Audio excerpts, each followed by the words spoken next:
নমস্কাৰ এই মুহূৰ্তত আপোনালোকে চাইছে সাহিত্য টেকনলজি ইউটিউব চেনেল এই চেনেল ৰাজ্য সভাটোতে কেইবাটাও গুৰুত্বপূৰ্ণ খবৰ আপোনালোকলৈ আগবঢ়াইছে যিকেইটা খবৰ আপোনালোকে জনাটো অত্যন্ত দৰকাৰী আৰু এই খবৰকেইটা আপোনালোকে উপস্থাপন কৰাৰ আগতেই আপোনালোকে যদি এই চেনেলটো নতুনকৈ আহিছে তেন্তে চেনেলটো প্লিজ ছাবস্ক্ৰাইব কৰি থ'ব আৰু ভিডিঅ'টোত এটা লাইক কৰি উৎসাহিত কৰিব আজিৰ পৰা প্ৰথমটো এই মুহূৰ্তত অতি গুৰুত্বপূৰ্ণ এটা ভয়ংকৰ খবৰ পোহৰলৈ আহিছে কিয়নো যিটো খবৰ সমগ্ৰ ভাৰতবৰ্ষ জোকাৰি গৈছে কিয়নো কৈছে নাছিকৰ হস্পিটেলৰ অক্সিজেনৰ লিক 22গৰাকী লোকৰ মৃত্যু কিয়নো কৰোনাৰ সংকটৰ সময়তে মহাৰাষ্ট্ৰ নাছিকত এক ভয়ংকৰ ঘটনা সংঘটিত হৈছে নাছিকৰ জাকিৰ হুছেইন হস্পিটেলৰ লিক হৈছে অক্সিজেনৰ টেংক আৰু তাৰ গৈতে ঘটনাত 22জন লোকে প্ৰাণ হেৰুৱাইছে আনহাতে 3গৰাকী ৰোগীৰ অৱস্থা অতি সংকটজনক উল্লেখযোগ্য যে হস্পিটেলত দিবলৈ আনিছিল টেংকৰ অক্সিজেনৰ লিক হোৱাৰ পিছতেই ভেণ্টিলেটৰত উশাহ বন্ধ হৈ দুৰ্ভাগ্যজনকভাৱে মৃত্যু সাৱটি লৈ 22গৰাকী ৰোগী আৰু এই খবৰে সমগ্ৰ ভাৰতবৰ্ষত জোকাৰি গৈছে কিয়নো এতিয়া নাছিকত মাত্ৰ কেইঘণ্টামানৰ পূৰ্বে অক্সিজেন শেষ হোৱাৰ পিছতে অক্সিজেন অনাৰ পিছত টেংকাৰ লিক হৈ ইতিমধ্যে 22জন লোকে অক্সিজেনৰ অভাৱত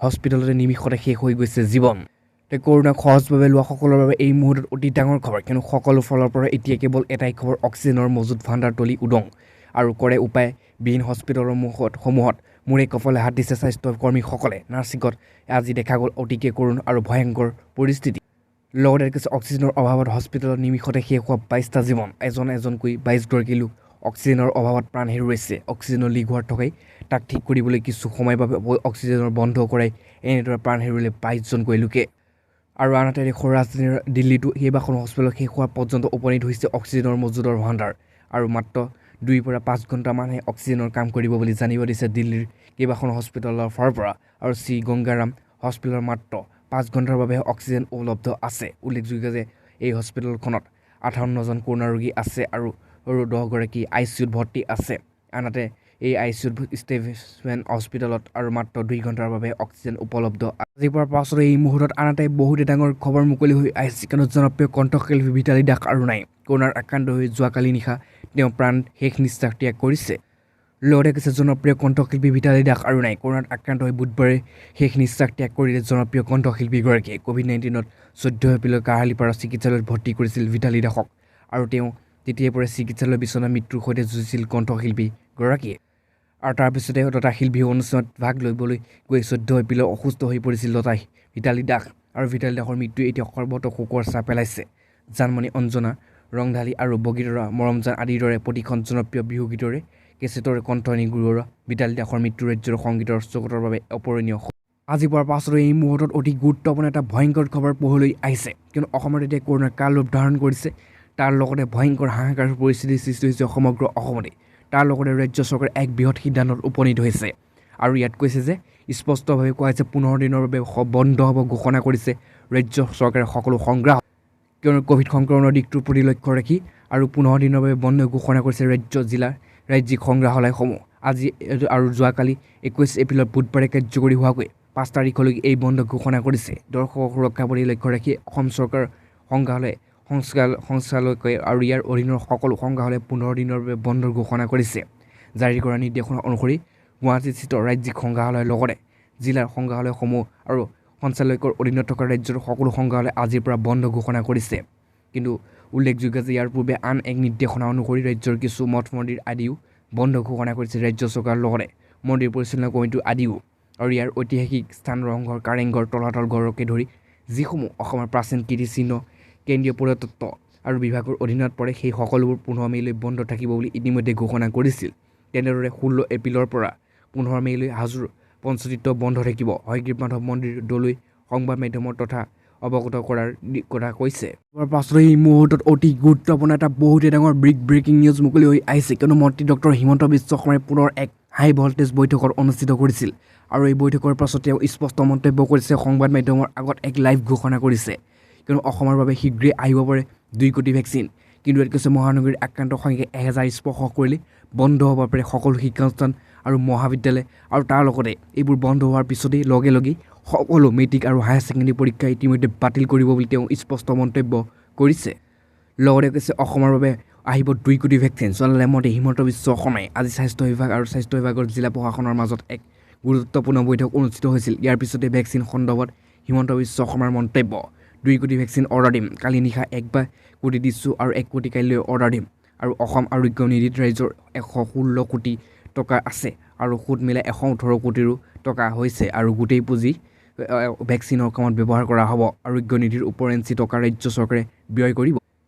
আৰু লগতে আৰু অতি গুৰুত্বপূৰ্ণ কথা হৈছে বৈঠকত আন কেইবাটাও গুৰুত্বপূৰ্ণ বিষয়ে ওপৰত আলোচনা কৰা হয় বুলি স্পষ্ট মন্তব্য স্বাস্থ্যমন্ত্ৰী ডক্টৰ হিমন্ত বিশ্ব শৰ্মাৰ। তাৰপিছতে সংবাদ মাধ্যমৰ আগত মন্ত্ৰীগৰাকীয়ে কৈছে যে কামৰূপ মেট্ৰ' বিশ্ববিদ্যালয় স্কুল কলেজ সকলো বন্ধ হ'ব। মহানগৰী কৰোণাৰ আক্ৰান্তৰ সংখ্যা 1000 অতিক্ৰম কৰিলেই এই সিদ্ধান্ত লোৱা হ'ব বুলি জানিবলৈ দিছে মন্ত্ৰীগৰাকীয়ে। আৰু বহিৰাজ্যৰ পৰা অহা লোকক 7 দিনৰ হোম কোৱাৰেণ্টাইন বাধ্যতামূলক কৰা হৈছে আৰু 60টালৈ বৃদ্ধি কৰা হৈছে কোভিডৰ স্ক্ৰিনিং চেণ্টাৰ। নাৰ্ছিং হোমৰ সৈতে হস্পিটেলক টাই আপৰ অনুমতি দিয়া হৈছে, কিন্তু হোটেলসমূহ নাৰ্ছিং হোমৰ কাষত হ'ব লাগিব। তাৰ লগতে ব্যক্তিগত হস্পিটেলত নাথাকিব কোনো ধৰণৰ বিনামূলীয়া সুবিধা। আৰু প্ৰয়োজনীয়তা চৰকাৰ অনুষ্ঠিত কৰিব ভেকচিনৰ কেম্প। 18 পৰা 45 বছৰ সকলোকে ৰাজ্য চৰকাৰে বিনামূলীয়া ভেকচিন দিয়া হ'ব। 2 মে' তাৰিখলৈ আমি পৰিস্থিতি পৰীক্ষণ কৰিম আৰু ক'ভিড পৰিস্থিতি জটিল হ'লে বাতিল হ'ব পাৰে HSLC সকলো পৰীক্ষা। আৰু নিৰ্বাচন পূৰ্বে ক'ভিড নাছিল। ক'ভিড ৰোগীৰ মৃত্যুৰ সংখ্যা লুকাই ৰাখিব নোৱাৰি।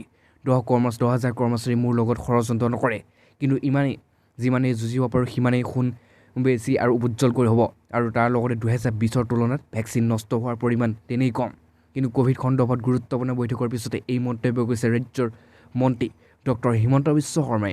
আজি হোৱাৰ পাছতো এই মুহূৰ্তত অতি গুৰুত্বপূৰ্ণ ব্ৰেকিং নিউজ নাম কৰিছে চৰকাৰী কৰ্মচাৰীসকলৰ বাবে এক বাম্পাৰ অফাৰ। লগতে কৈছে এপ্ৰিলৰ পৰা চৰকাৰী কৰ্মচাৰীৰ 30% বেতন বৃদ্ধি কৰা হ'ব। আৰু প্ৰথমতে ইয়াত কয় যে সকলো চৰকাৰী কৰ্মচাৰীৰ বেতন বৃদ্ধি কৰাৰ লগতে অৱসৰ গ্ৰহণৰ বয়স অত্যন্ত সময়সীমা বৃদ্ধি কৰি দিছে। ৰাজ্য চৰকাৰে সোমবাৰে সকলো চৰকাৰী কৰ্মচাৰী শিক্ষকৰ বেতন 30% বৃদ্ধি কৰাৰ লগতে ঘোষণা কৰিছে যে অৱসৰ বয়স 58ৰ পৰা বৃদ্ধি কৰি 61 বছৰ কৰা হৈছে। কিয়নো কৈছে তেলেংগানাৰ মুখ্যমন্ত্ৰী কে চন্দ্ৰশেখৰ ৰায়ে সোমবাৰে বিধানসভাত এই ঘোষণা কৰিছে। তেওঁ লগতে কয় যে ইয়াৰ দ্বাৰা প্ৰায় 9.17 লাখ কৰ্মচাৰী আৰু পেঞ্চনাৰ লাভৰ এই লোকৰ সহায় হ'ব। 2021 চনৰ এপ্ৰিলৰ পৰা ৰাজ্যখনৰ চৰকাৰী কৰ্মচাৰীসকলে লাভ কৰিব এই। আনহাতে বহুতে ডাঙৰ খবৰ মুকলি হৈছে, কিয়নো এফালৰ পৰা সকলো বন্ধ হৈছে সমগ্ৰ ভাৰতবৰ্ষত। তাৰ লগতে ইয়াত কৈছে কৰোণাৰ আতংকত কঁপিছে দেশ। 2 সপ্তাহ লকডাউন ঘোষণা কৰিছে এখন ৰাজ্যত। এখন ৰাজ্য পুনৰ লকডাউন ঘোষণা কৰিছে। কৰোণাৰ দ্বিতীয় ঢৌৰ মাজ দেশৰ কেইবাখন ৰাজ্যত বিষময় পৰিস্থিতিৰ সৃষ্টি হৈছে আৰু সংক্ৰমণ ৰোধৰ সকলো চৰকাৰী প্ৰচেষ্টা ব্যৰ্থ হোৱা দেখা গৈছে। দেশৰ মহাৰাষ্ট্ৰ, দিল্লী, উত্তৰ প্ৰদেশ, গুজৰাট, মধ্যপ্ৰদেশ আদি ৰাজ্যত। কিন্তু লগতে ইয়াত কৈছে যে উত্তৰ ৰাজ্যসমূহৰ দৰে নহ'লেও ৰাজস্থানতো ক্ৰমান্বয়ে বৃদ্ধি পাইছে ক'ভিড আক্ৰান্তৰ সংখ্যা। আৰু ৰাজ্যখনত দেওবাৰে দিনটোৰ আক্ৰান্তৰ সংখ্যা প্ৰায় 10,000 লোক। ইয়াৰ ভিতৰতে ৰাজ্যখনৰ ৰাজধানী জয়পুৰতে কেৱল 2,000 লোক আক্ৰান্ত হৈছে ক'ভিড-19। আৰু ইয়াৰ পিছতে আজিৰ পৰা সমগ্ৰ ৰাজ্যখনে অশোক গেহলটৰ চৰকাৰে সোমবাৰৰ পৰা অহা 3 মে'লৈকে ৰাজ্যখনৰ লকডাউন বলবৎ কৰাৰ সিদ্ধান্ত গ্ৰহণ কৰিছে। আৰু আগন্তুক 15 দিনলৈ ৰাজ্যখনত বলবৎ কৰা লকডাউনৰ আৰু জৰুৰীকালীন সেৱাসমূহ ৰেহাই দিয়া হৈছে। ইফালে শাক-পাচলি, নিত্য ব্যৱহাৰ্য সামগ্ৰীসমূহ সন্ধিয়া 7 বজালৈকে উপলব্ধ হ'ব। আৰু ৰন্ধন গেছৰ ইন্ধনৰ পাম্পসমূহ সন্ধিয়া 8 বজাৰ পৰ্যন্ত খোলা থাকিব। তাৰ বাদে সকলো ধৰণৰ ব্যৱসায়িক প্ৰতিষ্ঠান বন্ধ ৰখাৰ সিদ্ধান্ত গ্ৰহণ কৰিছে। ৰাজহুৱা পৰিবহণ সেৱা নিয়ন্ত্ৰিতভাৱে চলাচল হ'ব। আৰু উল্লেখযোগ্য যে ইতিমধ্যে কৰোণা সংক্ৰমণৰ প্ৰতিৰোধ কৰাৰ লক্ষ্যৰে দেশৰ কেইবাখনো ৰাজ্যত খাদ্য আইন জাৰি কৰা হৈছে। আৰু স্পষ্টব্য যে ৰাজস্থান বৰ্তমান প্ৰায় 67,000 ক'ভিড আক্ৰান্তৰ সংখ্যা চিকিৎসাধীন হৈ আছে।